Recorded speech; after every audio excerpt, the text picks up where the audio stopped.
I can't do it. Okay. We'll do it live. Okay. No. We'll do it live. It. Do it live. I'll write it and we'll do it live. Thing sucks. On the ground, and it gets through. 3-hit day for Cal. 0-1.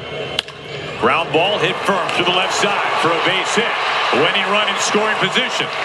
2 outs, winning run in scoring position. Josh Naylor about to bat. First pitch to Naylor. He swings, laces it on the line to left field. Cal Raleigh's on his way home. Josh Naylor, the Mariners win! And the Mariners win it 5-4 over the Athletics. Naylor getting mobbed at first base. 3 consecutive singles. Cal Raleigh, Julio Rodriguez, Josh Naylor with the Mariners' 3rd walk-off hit of the season. Holy smokes, the Mariners win it 5-4. What about...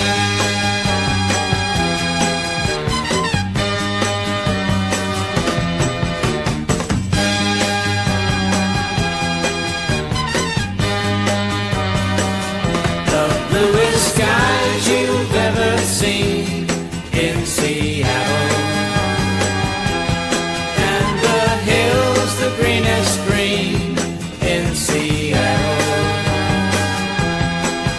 like a beautiful child growing up free. How did that feel? Welcome in, kiddos. It is the Daily Puck Drop here on a Thursday, April 23rd. God, that felt good yesterday, did it not? Like cathartic. They just needed it. Those 3 needed it. Aaron Goldsmith, Seattle Mariners. Thank you for that. Bobby Sherman. Boy, the Mariners, they needed that win. They needed that day. I mean, you don't want to say April 22nd. It was a big win, but boy, for the love of God, did they need something.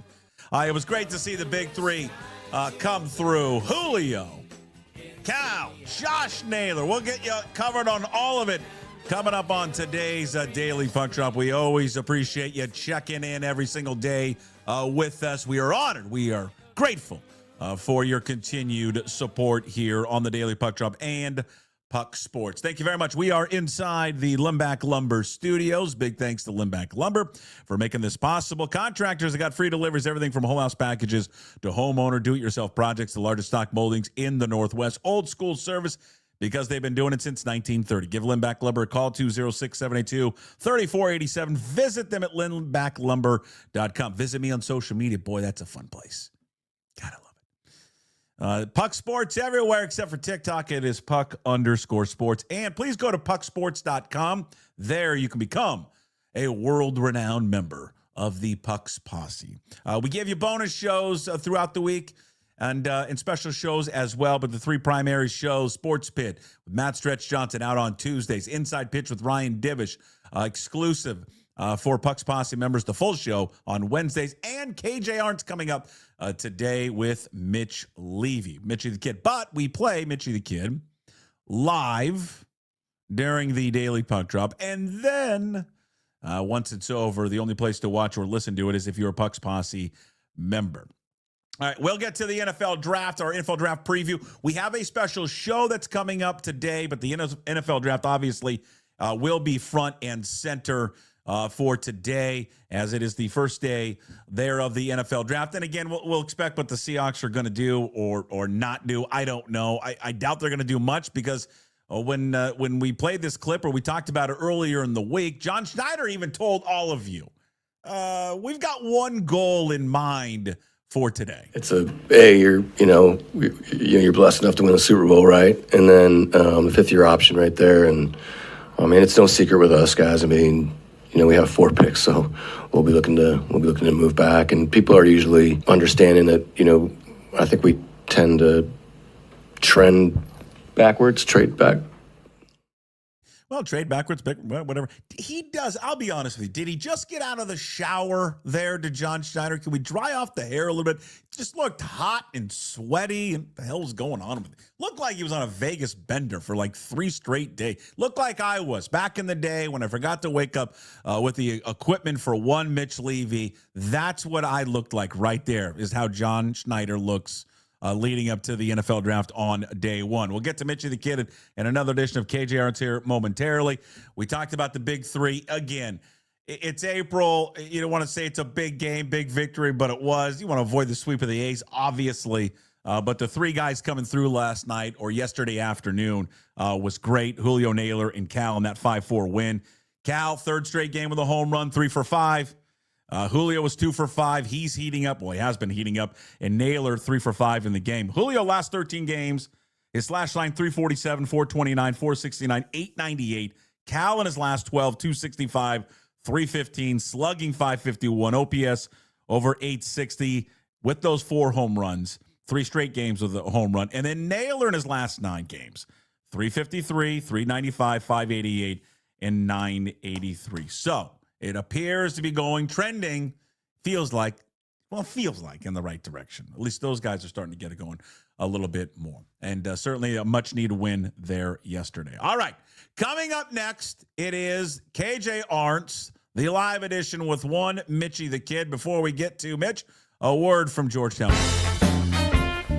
Drink Georgetown Tavern Beer, your new locally brewed domestic-style lager.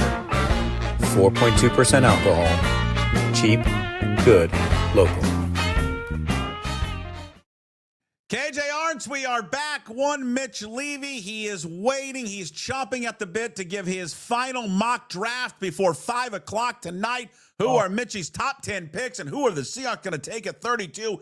I'm telling you, folks, you don't want to go anywhere. You wait until he comes out and tells you about pick number 32. No one else has this pick that he's going to have there at number 32. Hi, Mitch. Good to see you again. Last time I saw you was in a hotel room yelling at you, and then my kids were wondering, what are you doing? Can we leave? Can we go snorkeling, please? I just got out of the shower. I'm a little bit wet. That's all I'm going to say. Not as wet as Schneider. Jesus. Yeah. He didn't look wet. I'm telling you, he didn't look well. I mean, come on. You want to look at this guy. You tell me. You're blessed enough to win a Super Bowl, right? And then the fifth-year option right there. And he doesn't look well, Mitch. He doesn't look well. I think he looks fine. He looked a little out there. I think he looks fine. So, do you want to get right into your mock draft? What do you want to do? I mean, you're a big mock draft guy. I'm not a draft guy. You're not? I'm really not a mock draft guy, but I'm not even an NFL draft guy. I was thinking about this in the shower because I knew you were going to bring this up. I think if you took every major sports event, annual sports event that we all love, yeah, that sports fans wait for, I think the biggest delta between me and the average sports fan for an event in terms of interest is the NFL draft. Okay. I like the NFL draft. If I'm around when it's on, I'll watch the NFL draft. I don't know that I get so fired up for the NFL draft like everybody else. Yeah, I'm tending. I trend with you. I used to get, as a kid, I used to get way more excited about the NBA draft. Oh yeah, me too. That was my jam. I love the NBA draft too. Yeah, it was fast and it was moving. Yeah, and it was fun, and that was. And it's not like the NFL. You don't see these guys play all the time, and everything's changed with the portal and all that. But the NBA, I watched these guys for like 4 years in college, so you knew them all. You knew everybody. Like, you watch the NBA draft now, they'll draft some guy out of Serbia. No one's ever heard of this guy. What I love about the NBA draft now is they put on a hat, and it's not even the team that they're going to play for, right? Yeah, but they did that back in the day. Remember when the Sonics drafted Scottie Pippen?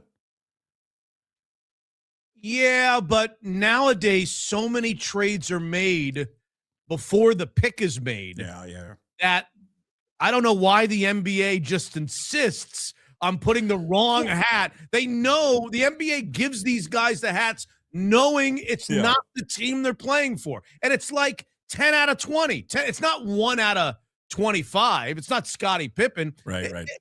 These draft choices are all guys in the NBA. I don't know why we're talking about this, but whatever. And then everyone tips their picks now. And so you watch it, and before before the pick's even made who they're going to select. You know what I really miss? What do you miss? I miss the Pete Carroll tweets. Yeah, the music, all the hints he would do. Did we ever figure out if they were actual, like, real or just BS? Let me tell you what they were. Stupid. Okay?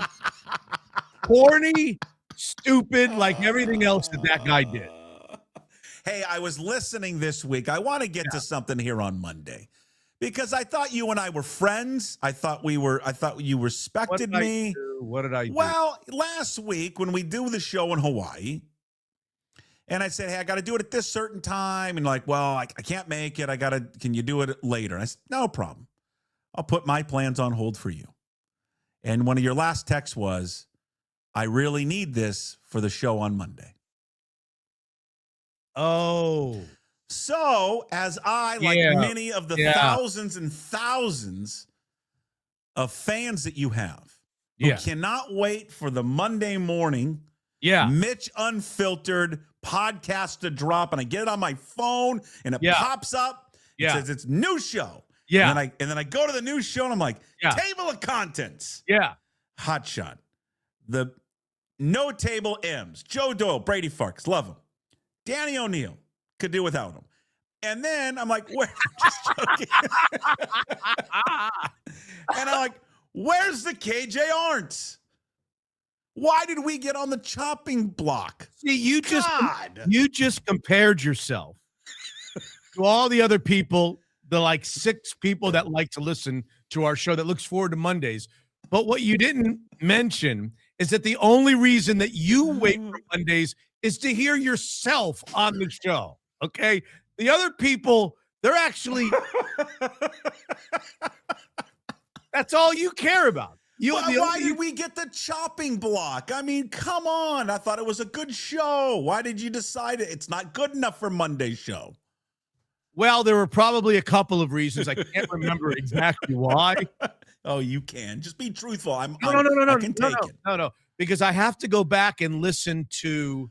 Do you really want a serious answer to this? Does anybody care about this? Just want to know why. My feelings were a little hurt. Remember, I have got to listen back to the patrons. I've got a new thing. People don't like it. People are pissed. I'm getting emails of pissed. What did you do? I'm playing a chunk. You know what I do.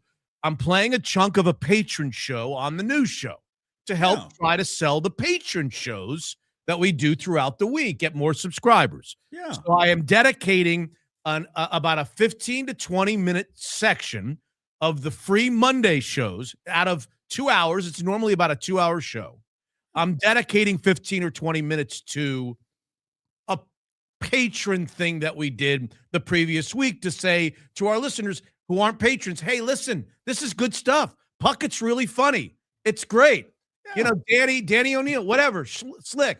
So the reason I didn't choose our segment was probably because I listened back to it and it might have been a little bit dated. Is it possible we were talking about things that happened, like the Masters or whatever? We were talking about maybe topics that wouldn't play as well the following Monday as they did when we recorded it. Just break up with me and just say it's me, not you. No. Okay? Or me or you, not me. No, we're going the distance. We're going the distance. God. You're putting me in the ground, Puck. You're going to be one of the pallbearers. I like when I see the table of contents and it's Farkas and Doyle and there's me, and I just was like, Joe from Puyallup doesn't wait for Monday so he can hear himself. That's what I'm saying. Joe from all you care about is your own segment.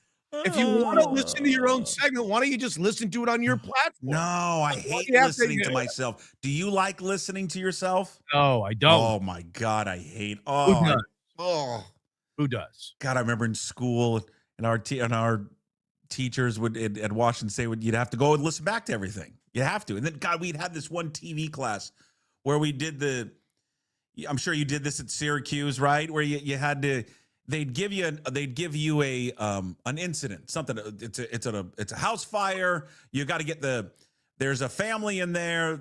You have 30 seconds to come up with the story because you're going live on television to tell everyone what happened. And we would do these TV hits. Yeah. And then this guy, he'd play them back in front of everyone in the class. Oh my, I'm telling you, there is nothing more humiliating than that. Watching yourself with your peers, and then the teacher's up, the professor's up there breaking it down, critiquing you. You didn't do this right. What are you doing here? Where's your hands? Why'd you say this? And you're like, just shoot me. Someone put me out. And then you have to go listen to your tapes, like your play-by-play stuff with the professor and telling you what's wrong. And I'm like, I had a professor. He's still there. He used to be the mayor of Pullman. It said mayor. Glenn Johnson. I think might still be the mayor of Pullman, but he was like the professor of communications at Washington State. He said, I'm going to give you this. I think it was a sophomore. He goes, I'm going to give you advice. I want you to go home tonight. Do you drink whiskey? I said, not really, but I can. He goes, drink some whiskey. Start drinking whiskey and don't pick up cigarettes every day, but smoke a few cigarettes every day. Really? Get your voice. Just to get the voice. I'm like, all right. You want the Graz's voice. Is that what you want? The Graz? Oh, God. I'd do anything for Graz's voice. Yeah. I think in my class, when they showed my video in 1986, I think the professor in front of about 100 students said, Mitch, why the profile shot? Really? I mean, do we have to... Can we do something about the nose, or have we thought about it? Can we do away with all profile shots from here on? And I want you to make a promise to me and the rest of your peers here in this class. For the rest of your career, however long it goes, no profile shots. Okay. I know this is a dated story. I was going to bring this up, but then I didn't. I listened to the show on Monday, again, expecting to hear myself, but I didn't. Then I caught a little bit of you and Danny, and we had the conversation last week on KJ-Arent about the Rossini thing and inside reporting and all that kind of stuff, right? Yes. I don't want to rehash that. But anyways, have you seen the new pictures that have emerged today from Page 6? I think they emerged yesterday. Oh, were they yesterday? Yeah, they were sent to me before they went out. Oh, you're kind of a big deal. Jeez. Sorry. So this the pictures from 6 years ago in a bar, and they were canoodling in a bar. That's those I haven't seen. I thought you were referring to the ones at breakfast. Yesterday's they came out the ones at breakfast.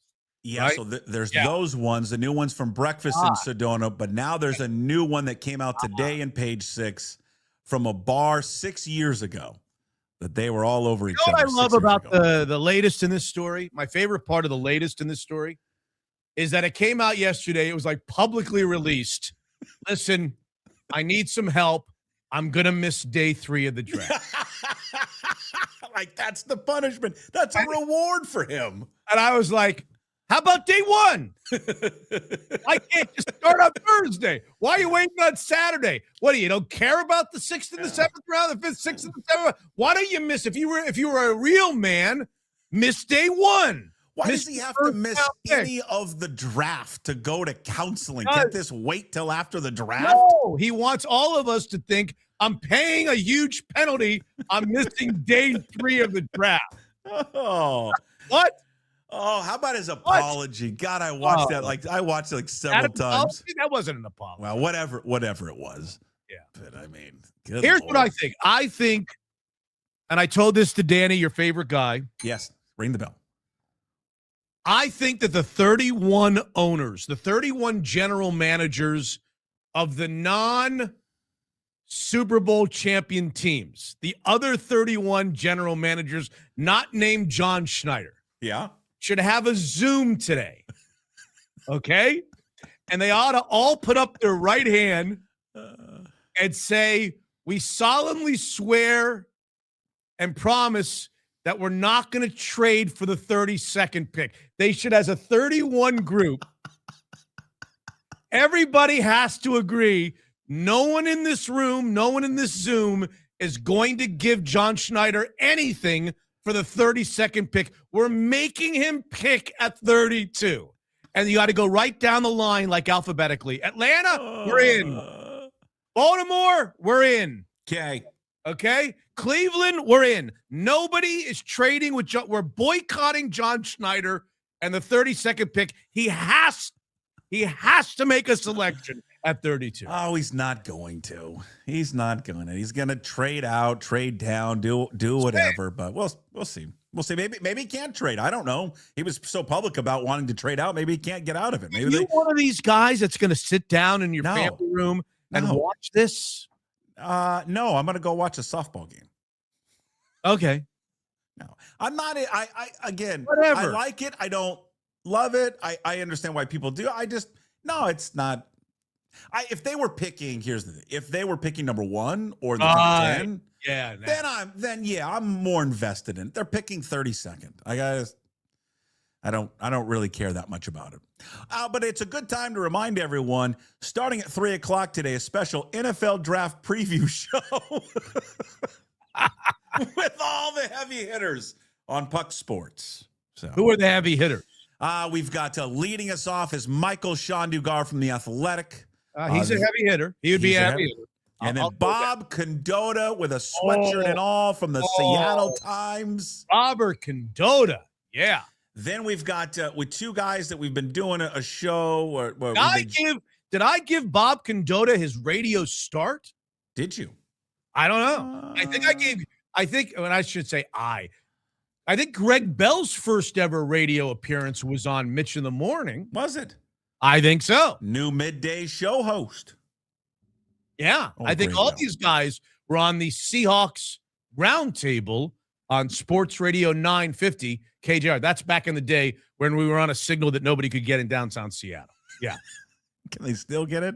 I don't think the FM has improved that. I'm sure it has. I think it's cursed. The round table. I love the old round tables. So Bob Condotta's on, then Danny Kelly from The Ringer, who I know you've had on before, Rob Staten from SeahawksDraftBlog.com, and then Mike Garafolo. Mike Garafolo will wrap up today. This is big. This is big thing for you. Yeah, well, people want it, Mitch. You and I may not love it, but people want it. So we got to give the people what they want. You know what I love about the draft? I love the fact that, we all know who Fernando Mendoza was. All right. We all watched him in college. He won a national championship. Everybody knows Fernando Mendoza.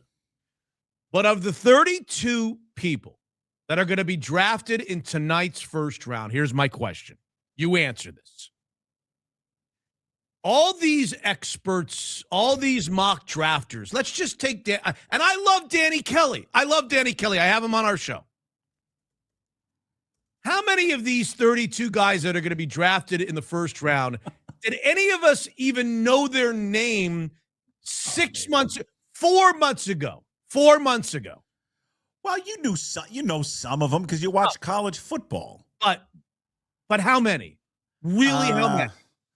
I know the Reese guy, Ohio State. Yeah, I know the Ohio State guys. All the Ohio State guys we know.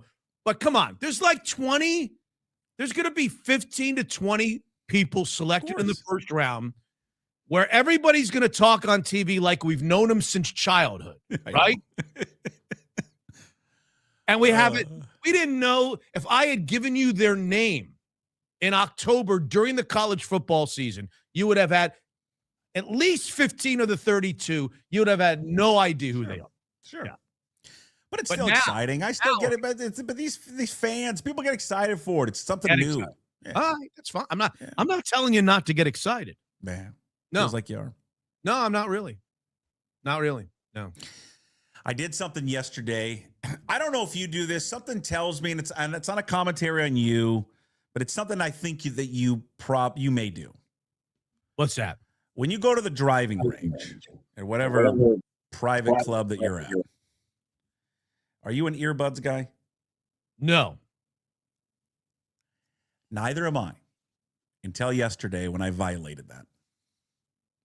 Because I went to the driving range, Inter Bay, which is not a sponsor, but a great driving range, Inter Bay Golf Center, the best golf range. You remember where Inter Bay is, right down the street from KJ? There a million times. Yeah, million times. It's the best. And I'm telling you, that place is printing money. I don't care what time of day you go there. It's packed. Every stall is packed to the gills. And I went there yesterday at 1:30. But I wanted to listen to the Mariners game. I wanted to hear Rick Riz. I wanted to hear Gary Hill. So I threw in the earbuds as I hit balls. As I played, actually, Royal Port Rush on the Top Tracer. Oh, they have that thing there? Oh yeah. Oh, they got everything. I haven't been there in a long time. No, I didn't have that. Oh yeah, they got it all. You can play Pebble Beach. It's all great. Oh no. So I had the earbuds in, listening to the game, and I felt very douchey, but at the same time felt kind of. Well, I would just say a guy like you kind of has to wear the buds. And I'm going to tell you why. The AirPods. Because what the AirPods do for you is they speak to the people that would approach you to ask you questions and get your autograph. And they say, I'm not to be disturbed. I have AirPods in. I'm not going to hear anything you say. So I would think just to avoid just a circus-like atmosphere wherever you go, you should wear the earbuds or the AirPods because it dissuades people from coming up to you. It's a fair point. But, I've been very adamant to people, don't know earbuds at the driving range. I did it yesterday, and I'm like, yeah. But I wanted to hear Riz, and I wanted to hear Gary Hill.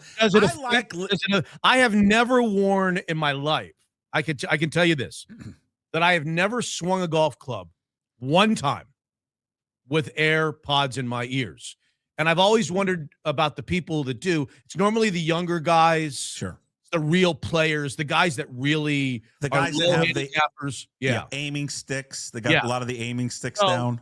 Not to be too uppity, but I'm a member of a place in the Seattle area where the University of Washington players play. Oh, yes. Okay. I know it very well. Okay. And inevitably they're out there with AirPods on the range, and they're just striping it. I mean, just striping it. And I've always kind of wondered, and now you can answer the question from yesterday, because I've never once hit a golf ball with something in my ears. Does it distract you? Does it help you? Does it relax you? No. Is there any impact whatsoever on actually the golf shot? The golf swing. I don't remember. All I was really just focused in on Rick Riz telling me a story about Raleigh fingers in Vegas. That's all I was thinking about. Riz was on. I'm telling you, first of all, I prefer to listen to the game, baseball. I don't really, I love to watch it, but if I can have a choice, I'd rather just listen to it. I'm telling you, almost swore. He was so angry on Wednesday because of the Logan Gilbert thing, because the ball going in the shirt. Yeah. He was so mad that wasn't an out. And I even texted Gary Hill during the game. I said, he's going to be close to swearing for the first time on the air. He's that mad. He just couldn't believe it. And he's like barking at Gary, get the rule book out. Let's make sure this is right. I mean, just all of it. And when Gary read him the rule, it's up to the umpire's discretion if it was going to be a hit or not. And they determined it was. And you could almost hear Riz like slam the book down. I don't agree with that. It was great. You know what they like to say? All's well that ends well. Yeah. Except if you had the Mariners minus a run and a half. I would love to see when Munoz gave up the home run. That was great. I don't want to discuss it, but I'll just say that let's just say that I know somebody who had the Mariners minus a run and a half. I know somebody really near and dear to my heart. It was just in the shower who had the Mariners minus a run and a half. You do understand that when he gives up the home run, that's a good thing. We lose. Oh, sorry. Oh, you had the Mariners plus a run and a half? I didn't say I. Did I say I? Oh, your friend did. So if you have the Mariners minus a run and a half and they're playing at home and they're up 1 going to the top of the 9th, what do you need to win the bet? Answer the question. Come on. Concentrate. Hold on. Don't give me math here on the air. You needed another run. You were minus 1.5? A minus 1.5. Mariners minus 1.5. Yes. Mariners up 1 going to the 9th. Yeah. Well, you need it tied. You need it tied so you can win. Get it tied. Yeah. I got to get it tied. And when Andres Munoz comes out there and gives up the home run, I got a shot. You're kind of like, I'm in. Now you need a home run, though. Because if he holds him right there, they win by 1, you lose. They don't bat in the 9th. Right. If he gives up the run there, which he did, then you have a chance to score 2. Yeah. on a home run So in the bottom half of the ninth. But you can't even celebrate the Naylor hit because all it does is have you win by one. No, my friend can't celebrate the Naylor hit. Well, it was good to see. They needed it. They desperately needed that win. So why would anybody in their right mind bet on the Mariners minus a run? They can't win a 2-run game. I don't know. Every game they win is 1 run, isn't it? Oh, it is a disaster. No, not a disaster. It's been frustrating, but it was thank God they had to have it. They had to have it. You had to have it. All right. Is this portion of it? Is any of this going to be on Monday's show? No. Okay, that's great. Well, Slick Hawk, I think, will be better. All right, you're the best. I'll see you next week. All right. There he is, Mitch Levy, Mitch Unfiltered. Again, KJ-Arent airs in its entirety during the live show. Once it's over, the only place to watch or to listen to it is if you are a Puck's Posse member. Sign up today at pucksports.com, or you can become a patron, by the way, at mitchunfiltered.com there as well. So either way works, does not matter, gives you full access to the show. We're going to talk more baseball coming up next with our GM, Jim Duquette of MLB Network. If it's fun you desire, it's fun you're going to get at Flat Stick Pub. It doesn't matter what the occasion is, whether it's date night, guys night, ladies night, or large group event, Flat Stick Pub's got you covered. They have 6 great locations across the Pacific Northwest, from Pioneer Square to Kirkland, South Lake Union, Spokane, Bellingham, and Redmond. All locations offer the best pub experience in Washington. 2 rules at Flat Stick Pub: drink local and have fun. Pretty simple. So if you like to have fun, love local beer, and great tasting food, make Flat Stick Pub your next spot. Visit them at flatstickpub.com. Here he is, Jim Duquette, MLB Network Radio, Sirius XM. He is our GM. You can follow him on social media, Jim Duquette GM, brought to you by Flat Stick Pub. Great food, great local beer, mini golf, old school fun, memorable moments. And check out their Pioneer Square location, now open for kids. So great spot before the Mariners game. Go visit flatstickpub.com. Let me piggyback on what I just ended there with my good friend Mitchie, talking about it's April 22nd. You never want to say anything in baseball is a must win. But, Jim, it felt like it was a must-win for the Mariners against the A's. You know, there are times in April that these type of games come up. And, you know, I do a lot of, as you know, watching of the New York Mets. And their situation, the way they've gotten off on their foot, too, it's been like, okay, this is a must-win, and they lose another one. And this is a must-win, they lose another one. They lost 12 in a row. You can not win the postseason, or you cannot win the division in April, but you can sure lose it. And we have seen it time and time again. And, you know, I think that's the feeling that you have, I think, watching the Mariners a little bit in that particular game is, boy, what you want to try to avoid are these streaks, like the Phillies right now in the middle of a 7-8 game losing streak. The Mets just had a 12-gamer. Somebody else recently just had a Pirates, maybe it was 7-gamer. Like, you want to try to prevent those real low valleys. It's going to happen occasionally where you have lose 8 out of 10, or you lose 9 out of 13 or something like that. But those streaks where you lose a lot of games in a row are really damaging, not only to your record, but to the team dynamic and culture. In trying to come out of things like that, there's a pressing that comes with, on the offensive side, or somebody trying to do too much, all those things that happen when you have an extensive losing streak. So you want to avoid it at all costs. And I think, to your point, that's why that win was a good one last night. And finally, what we saw, and something that has been void really for this team in the beginning of the season, Jim, has been the big three, that being Josh Naylor, who had the game-winning RBI yesterday, and then Julio Rodriguez and Cal Raleigh. Julio in his last 13 games. So these guys are starting to get it together. 347, OPS of 898. Cal in his last 12 games, he's hit 3 straight games with a home run. His OPS over at 866, slugging over 551. And then Josh Naylor, again, slugging over 588 in his last 9 games and a 983 OPS. We've all kind of come up with our reasons why they've got off to this slow start. I mean, I think it's as simple as these three. They're the reasons why they're off to a slow start record-wise, because they just weren't producing to start the year. Yeah, and, when you're paying that kind of money to the 3 big guys and they aren't producing, that's what ends up happening is, and the offense in this particular case, has not been very good. Raleigh, to me, it's extended beyond the World Baseball Classic. You and I talked about that a couple weeks ago. I don't think necessarily that the WBC had an impact on guys, but his timing was off, and it's been off for a while. And just watching him in the last 4 games, it looks like he's back now. You mentioned Julio.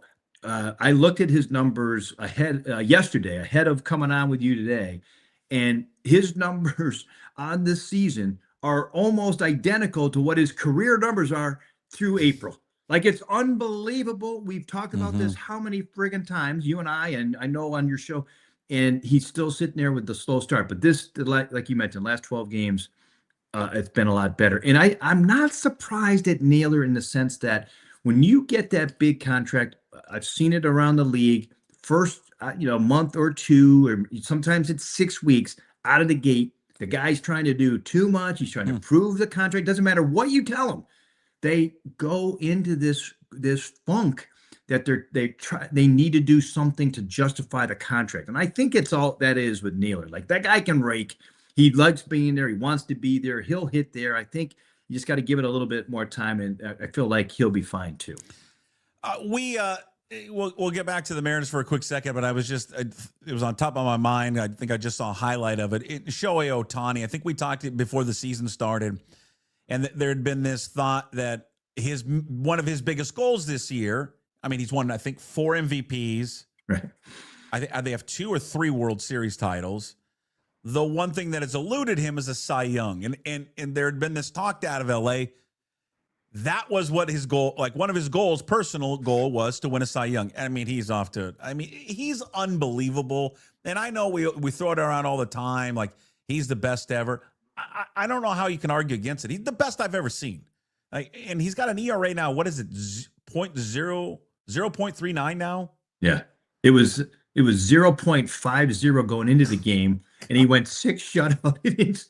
To your point, he had, what is amazing to me with him is, he hasn't won the Cy Young. He's going to put his, mind to winning that. And then, like, I've never seen the velocity on his fastball at this velo. Like, in the 5th inning, I don't know if you had a chance to watch any of this game. I was watching as much as I could before I fell asleep. He was 99 to 100 miles an hour in the 5th inning. Like, that's unheard of. Usually, with a two-way player especially, you would think you'd see a decline in the velocity. His velocity is going up, and he's more in sync with his delivery than I think he probably ever has been. And just I think he threw. I had to break this down for my radio show. 85% strikes with his sweeper. Like, what? He threw the sweeper like 25% of the time, right? So, like, you think about it, he threw 100 pitches, 25 of them were sweepers, and 80% of them were in the strike zone. Like, it's incredible. And to be fair to Tyler Mahle for the Giants, he outpitched him last night because he went in another inning and shut him out too. But I mean, what Ohtani's done here in the early part, it looks like he's not going to be stopped, and that's scary. When it comes to the pitching side, anyway, it looks like he's well on his way. And for those not paying attention, one thing that happened last night in that game is he had his on base streak snapped. He had a 53 game on base streak. 53. It's the second, tied for the second longest in their franchise history with Sean Green. I think 58. Duke Snyder back in the day had the record for the Dodgers, and there are streaks, but you think about it in the context, like he's doing both, and doing it at such a high level. Like it's incredible what he's been able to accomplish. Explain for some, and I think it was Craig Counsell who brought it up, and others in baseball brought it up. Explain for myself and our listeners the issue that some managers have with how he is counted towards the roster. So every team has a maximum number of pitchers, which is 13, right? And but he does not count against the roster for pitchers because he's a two-way player. So in essence, they have a 14th pitcher. And when he's pitching and he's starting, it's basically a freebie And you have 8 relievers still, but he's eating up all those innings, and it doesn't even count. Most everybody else, well, every other team has, the starter is counting against their innings, and you're only active. You have 8 relievers active, and so what the biggest complaint, and it is an oddity when you really think about it on a fairness side of things, him not counting against the 13 just doesn't make sense. It's fine that, okay, when he DHs and pitches, after he comes out of the game, he can still DH. Like I think everybody in the sport is fine with that part of the rule. The part that they're not is that basically getting that extra pitcher. And the only way you can do it is you have to throw, I think, 20 innings the prior year to get kind of grandfathered in. Well, no position player, find the best pitcher, best position player that could pitch for the Mariners or anyone else. They're not going to get 20 innings in, enough to be able to give you that advantage for a 14th pitcher. And I think that Craig Counsell bringing it up is something that we've been talking about for maybe the last year or so. So you think that how much push is there a push at all to change it? There is some push behind the scenes, because so we brought this up on our show, me and Jim Bowden, a former GM, we talked about it last Sunday, and then he tweeted out something that was a little bit wrong, which was, it gives them an extra reliever, which is not true, but it does give them an extra pitcher, and it allows them to manage their starting pitching in a 6-man rotation where others don't. And it was that conversation was based off of our own conversations with general managers and front office executives, all kind of scratching your head, because sometimes these rules come up and you're not sure how it's going to play out, right? And so you have to, to be fair, you go, okay, it sounds like it's a good idea, but there's potentially unintended consequences, right? And I think out of this rule, it was innocent rule that now has become an unintended consequence. It's giving them a fair, an unfair advantage. And I think that's where teams are looking at this, go, wait a minute. All right, they're going to run this high payroll out there. We don't like it, but there's nothing we can do about it. But they're also going to have an advantage with this rule. I think there's enough pushback now where it's going to be looked at this fall. I'm going to date myself with this because the time that if you're not watching or listening to this live, you're going to listen to this later and it's going to be over. We could be having something very special happening in Detroit with Tarik Skubal. On the lines of the conversation with Skubal, what are you hearing? What are people around baseball hearing what the Tigers are going to do with him?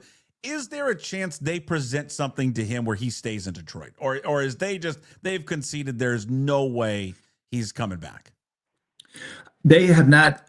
And I've talked to a couple people, both off the record and some on whatever they're able to say about it. They are not giving up on the fact that they have a shot in the wintertime to sign him. I don't think there's any chance they can sign him in season. Like, I think that window's been over. And that's why you heard all those trade possibilities last winter. Mm-hmm. They're going to move him. They have to move him. No, they didn't have to move him. In fact, they want to win this year. They want him, obviously, part of their team. And they feel like by not trading him, it's going to give them at least a little bit of an advantage, because there aren't going to be, there's going to be a couple teams that are in on him, but most of them can't pay the kind of money that he's going to get. So I think they feel like they have a reasonable chance to get him. I will give credit to their owner, Chris Ilitch, who, his old man, Mike, used to deficit spend and spend money out of his own pocket to maintain a high payroll. Their payroll right now is right on the threshold of the luxury tax. And I haven't seen the Tigers number there in a long time. So I wouldn't dispute that they can't keep him. Look at his number this year. It's $32 million because they lost the arbitration hearing. I think they only have to pay him probably $40 million next year to keep him. It'd be times 10 probably. So, minimum of $400 million. So I think they could fit him into the payroll, in that sense, but I don't know if they want to spend the $400 million. That's going to be the real interesting question. I'm sure you've seen it by now. The play yesterday with Logan Gilbert, the ball comes back to him. It gets stuck in his jersey. Yeah. I'm listening to the game on the radio. Even the announcers, they didn't even kind of know what the rule was. There was a discussion. I'm not sure if Dan Wilson really kind of knew what it was. And they come together and they say it's ultimately up to the umpire's discretion whether or not the player could have made a play on it. They determined he could not, that it would have been a hit. Have you ever seen that before? Do you like that rule? Should it have been an out since he technically did catch it? It didn't hit the ground. Yeah, I hate the rule. Hearing it now. I mean, so do you remember the exit velocity off the bat? 107. Right. You have to take 107 off the belly or chest. It goes in your uniform, and you can't get an out on that. Like, yeah. Come on, what are we doing? I agree. Like, I'm sorry. Like, I've seen balls get hit back and it gets stuck in the glove, right? And it's like a comebacker, and then I remember way back now, probably 25 years ago, Orlando Hernandez with the Yankees. He took his glove and he tossed it to first base. Yeah, that's how he got the out. I remember that. You probably remember that. Yeah. So there are cases like that, but this one in particular, first off, it's rare. I think I've seen it one other time. I can't even remember when, but I have seen it one other time. But I don't remember it being a dead ball hit to the batter. To me, that should be an out. If it doesn't hit the ground, it should be an out. And I think that to me, I would love to see a thing change. I don't know if it'll ever change because you hardly ever see it. I mean, 2 times in 50 years or something like that. But man, that seemed unfair to me. I don't know. Last thing for you, who's in more trouble, Phillies or the Mets? Boy, they have the same record. And I will say, in looking at it, the Mets during this streak, and that, and the only reason why I'm going to say I think the Mets are in more trouble is they get Soto back. You're feeling good about things. In the 4th inning of the game, Francisco Lindor rounds third, pulls a calf muscle. He's going to be out a while.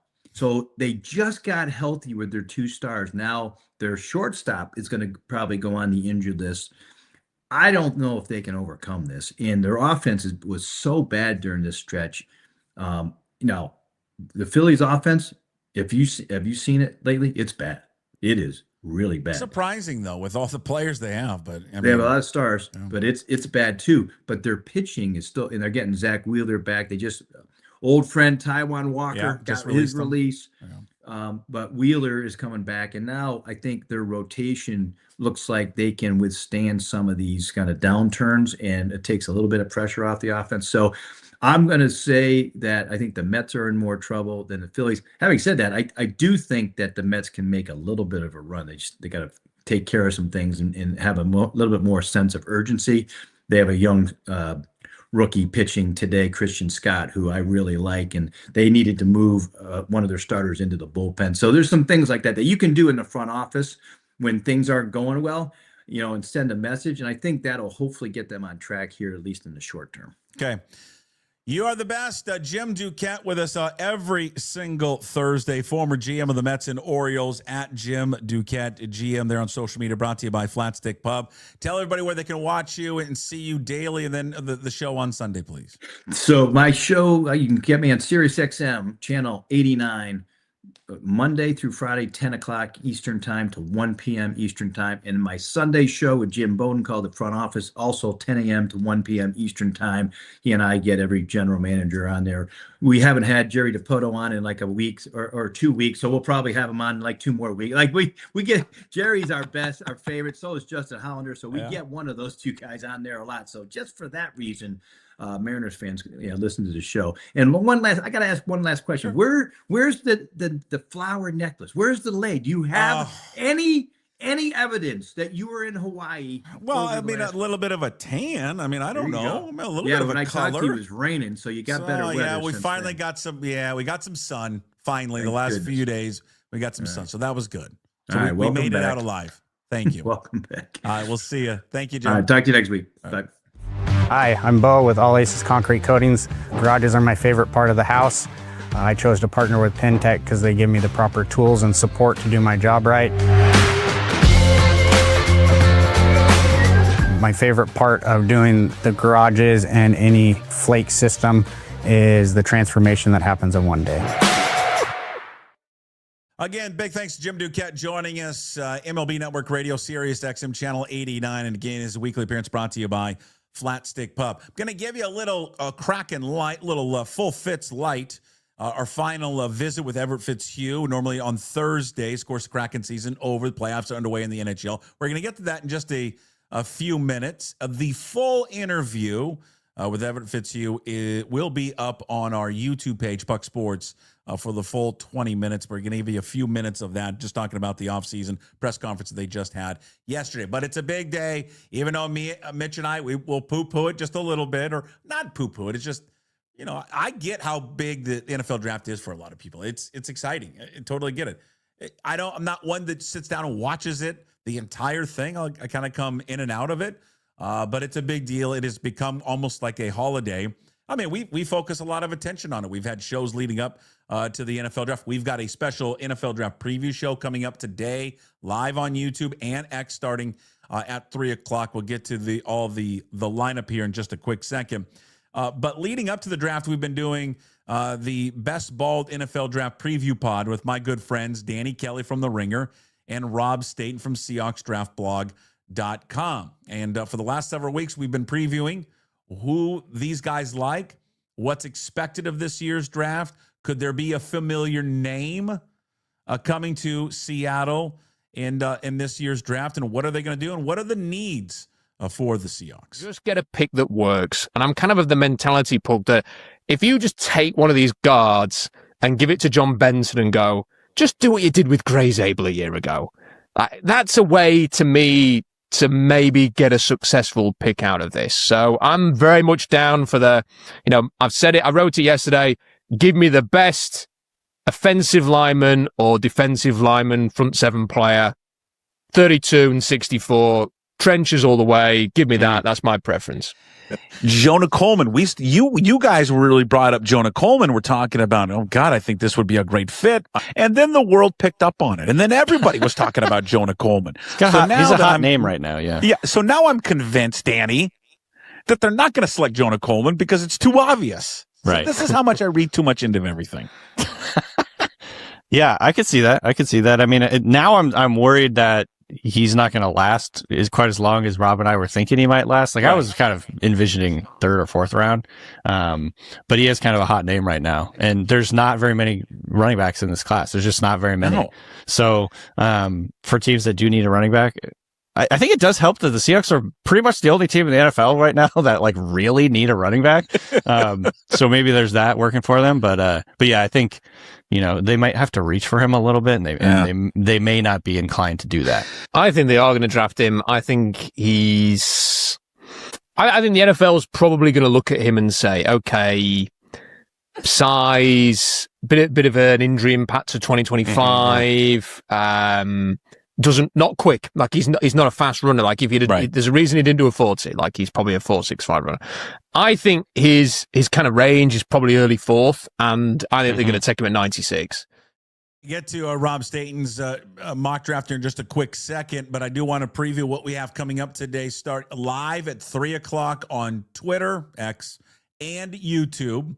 Where it's Puck Sports coming back for an afternoon edition. We're gonna push aside. Pow! We're gonna push him aside. Starting at 3 o'clock. We're gonna start off. Michael Sean Dugar is gonna join us previewing the NFL draft starting at 3 o'clock from The Athletic. Of course, joins us throughout the NFL season. Brought to you by Georgetown Brewery. Big thanks to Georgetown Brewery. Bob Condotta, also brought to you by Georgetown Brewery. He will drop on by after Dugar from the Seattle Times. Then we'll have Rob Staten from SeahawksDraftBlog.com and Danny Kelly from The Ringer on. And then we will finish up today's NFL Draft Preview show starting at 3 o'clock with Mike Garafolo from the NFL Network. Let's get to Rob's mock draft and the latest one that he's put out at SeahawksDraftBlog.com. This guy does so much work.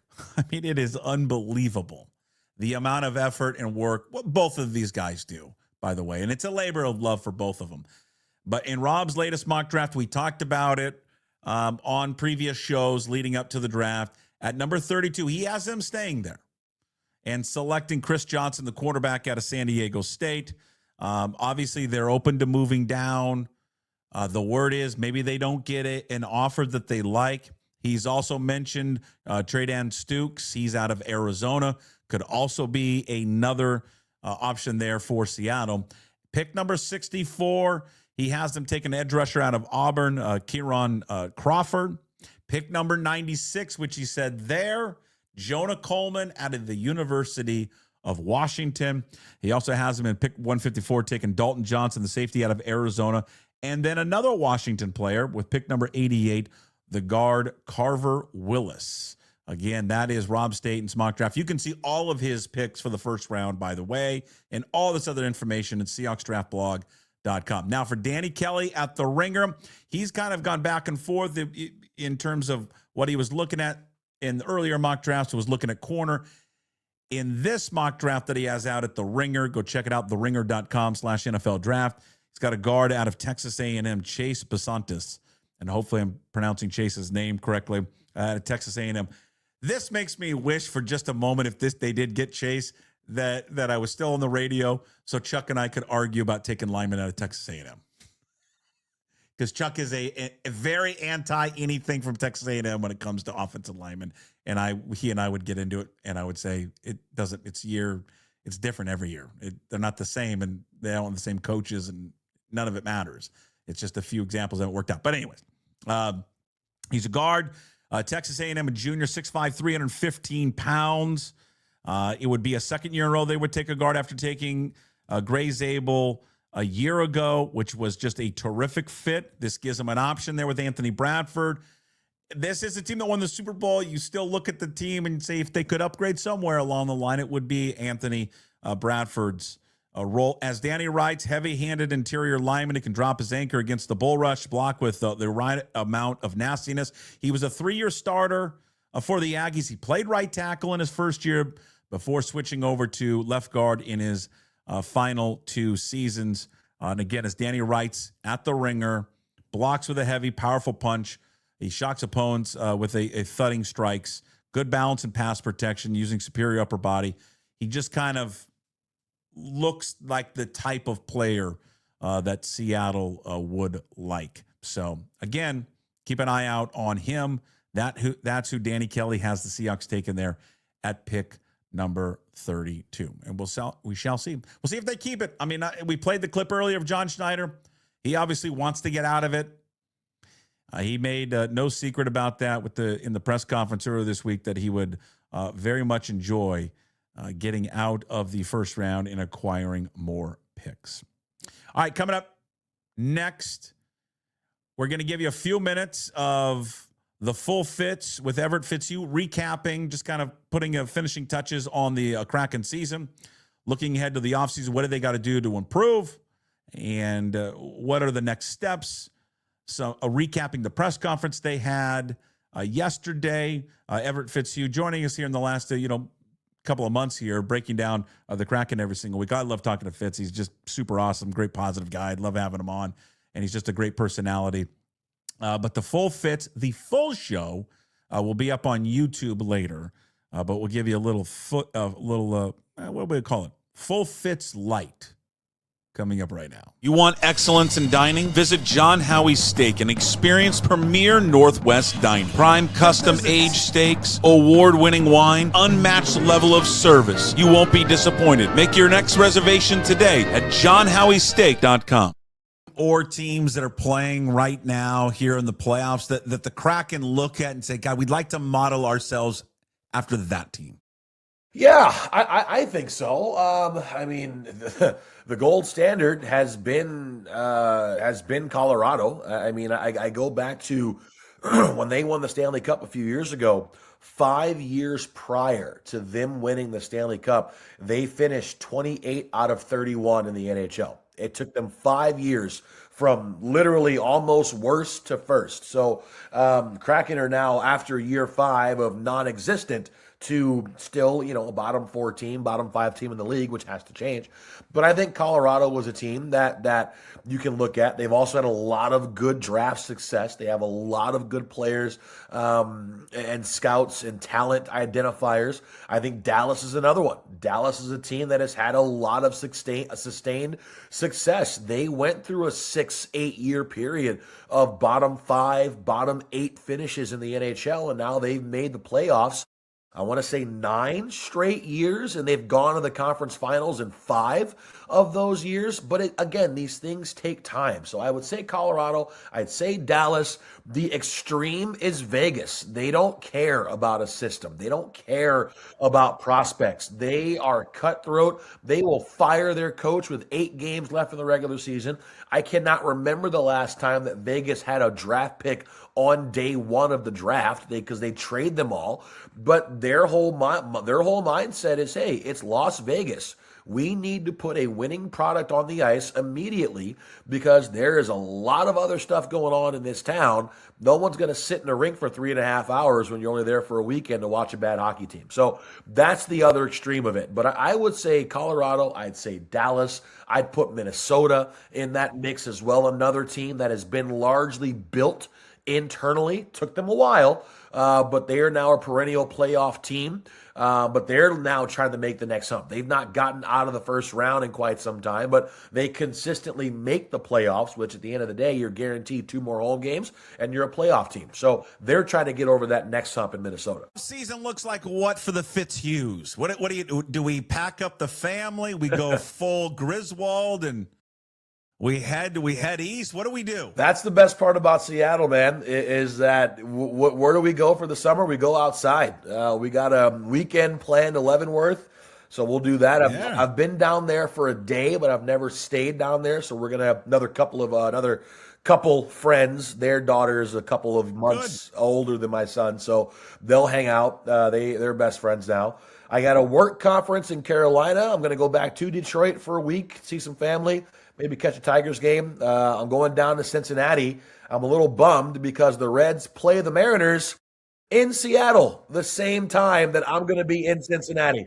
So I was a little bummed about that. But so I'm going to miss the Mariners and Reds series, even though my favorite Cincinnati watering hole is essentially sluggers from T-Mobile. So I'm going to be able to see the ballpark, and I'm going to be watching the Mariners and the Reds on TV from 3,000 miles away. But yeah, man, we're going to stay around here. A lot of park time. You'll probably see me out.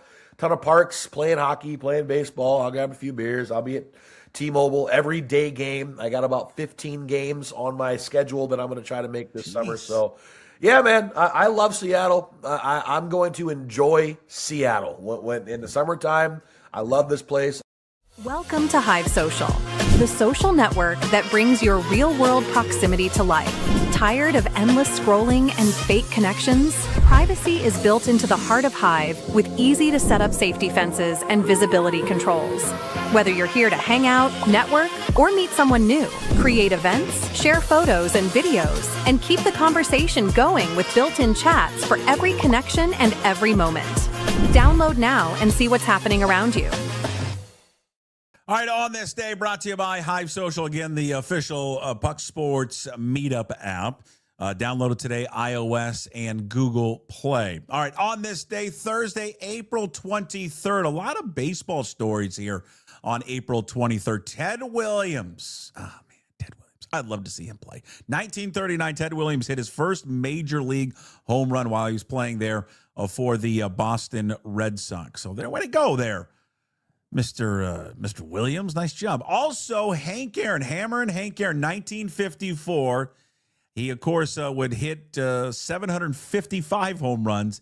He hit his very first home run on this day there back in 1954.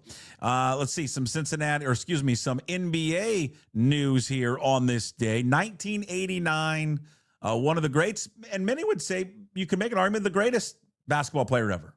Kareem Abdul-Jabbar played his last regular season game there for LA Lakers. He scores 10 points in a win over Seattle Supersonics. 121-117 there at the LA Forum.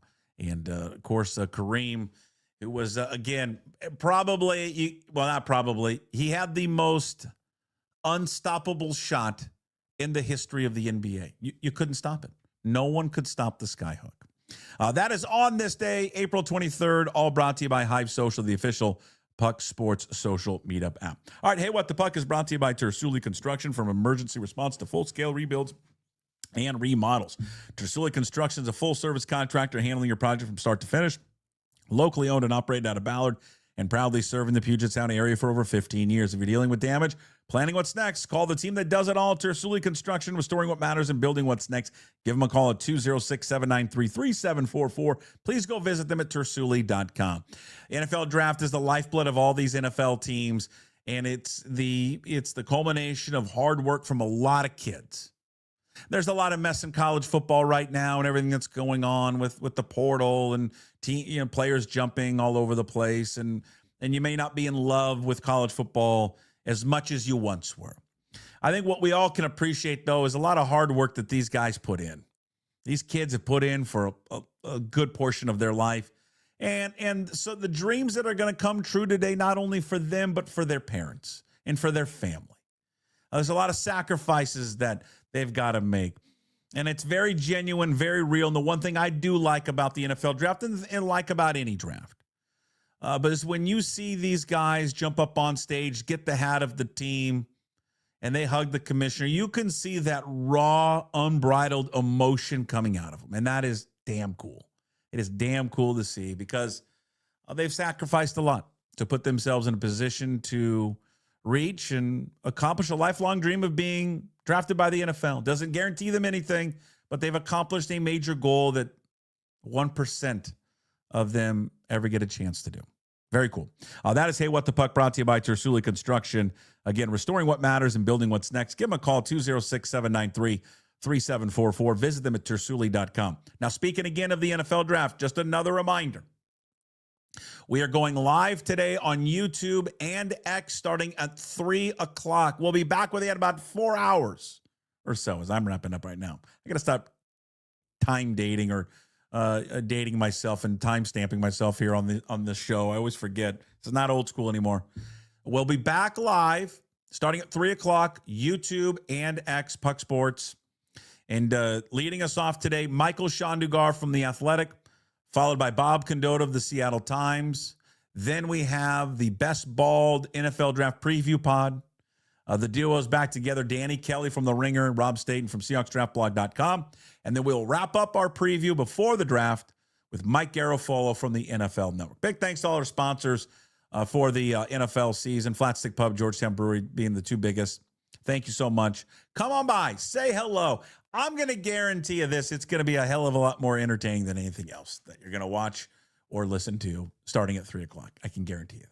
All right, so come on by. Have some fun with us starting at 3 o'clock. Thank you for watching and listening to today's show. Thank you to all our sponsors, as always. Limback Lumber, Flat Stick Pub, Georgetown Brewery.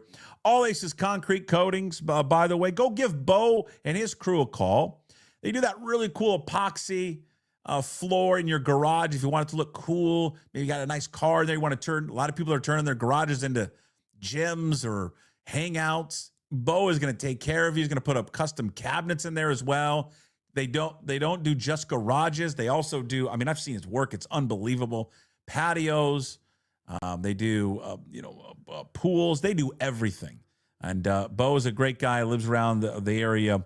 And just a fantastic dude. So look them up. All Aces Concrete Coatings. Hive Social, thank you to them. And finally, Tersuli Construction. You can find today's Daily Punch Up on YouTube.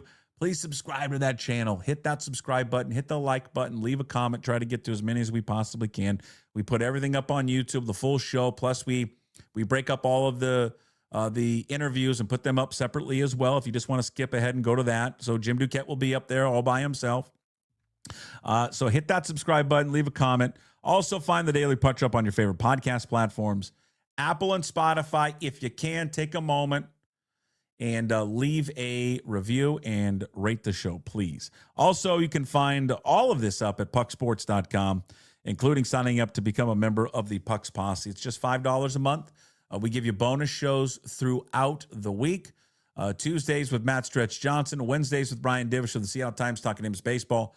And today, once this is over, the only place to listen to the full KJ-Arents is if you are a Pucks Posse member. Go to pucksports.com. Also, be sure to check out the Groz with Gas Take 5 podcast, now produced by Puck Sports. New episodes every Monday on YouTube and all podcast platforms. Everybody enjoy the rest of your Thursday. A reminder again, back with you for a live NFL draft preview show starting at 3 o'clock on YouTube and Twitter. So we will talk to you later. As always, we promise to be better. No shirt, no shoes, no ties. Anybody like to smoke some pot? Yeah. I was born to lick your face. I was born to rub you, but you were born to rub me first. What do you need my address for? We'd like to send out a mailer. Mother of mercy, I don't speak Japanese!